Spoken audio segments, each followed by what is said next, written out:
Everybody, it's Danny here with Danny Reviews. And if you are fumbling in the dark or you're annoyed by those pull chains, you have to pull to either turn on a light in the closet, the basement, or even your attic that is impossible to reach, you need to see this here.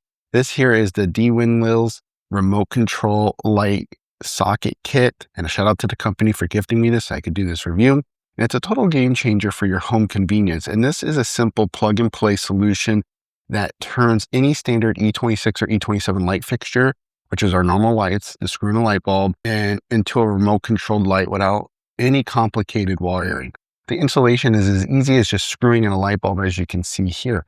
This will screw in and then you screw your bulb in.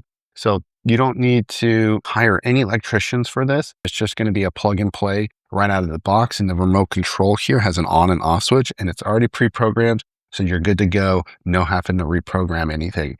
And what I love most is the range. This thing here can reach up to 100 feet and even go through walls. So if you do have that garage light or that basement light or even an attic light, this thing is a perfect solution and it will be able to reach those lights. And it's perfect for seniors, kids, and honestly, anyone who just wants to make their life easier. And if they have that pull chain, and they have to fumble in the dark, then this is a great solution. It's high temperature resistant material, so it's safe. It's ETL listed for a peace of mind. And if you're looking for an affordable way to upgrade your home lighting without an electrician, then I highly recommend picking this up. This is one of those small little upgrades that'll make a massive difference in your daily routine.